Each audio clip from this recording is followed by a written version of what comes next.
നമസ്കാരം. ഏവർക്കും മന്ത്രാക്ഷരിയിലേക്ക് സ്വാഗതം. ഭഗവത്ഗീത യഥാരൂപം, അധ്യായം 2, ശ്ലോകം 69. യാ നിശാ സർവഭൂതാനാം തസ്യാം ജാഗ്രതി സംയമീ യസ്യാം ജാഗ്രതി ഭൂതാനി സാ നിശാ പശ്യതോ മുനേഃ. സർവജീവജാലങ്ങൾക്കും രാത്രിയായിരിക്കുമ്പോൾ ആത്മസംയമനം കൈവരിച്ചവൻ ഉണർന്നിരിക്കുന്നു.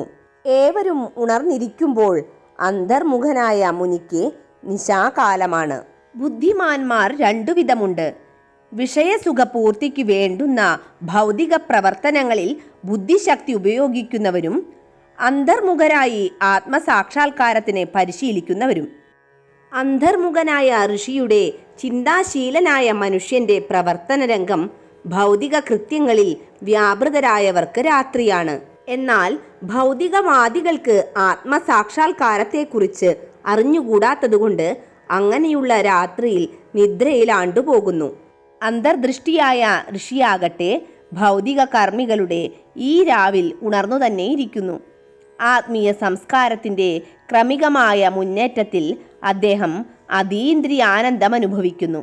ഭൗതിക പ്രവർത്തനങ്ങളിൽ ഏർപ്പെട്ടവനോ ആത്മസാക്ഷാത്കാരത്തെ സംബന്ധിച്ചിടത്തോളം നിദ്രാണനാകയാൽ വിവിധങ്ങളായ ഇന്ദ്രിയ സുഖങ്ങളെപ്പറ്റി കിനാവു കാണുകയും അങ്ങനെ നിദ്രാവസ്ഥയിൽ സുഖദുഃഖങ്ങളെ മാറി മാറി അനുഭവിക്കുകയുമാണ്.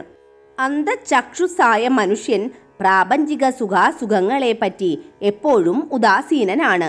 പ്രത്യാഘാതങ്ങളിൽ അസ്വാസ്ഥ്യം കൊള്ളാതെ അയാൾ ആത്മസാക്ഷാത്കാരത്തിനായുള്ള പ്രവർത്തനം തുടരുന്നു.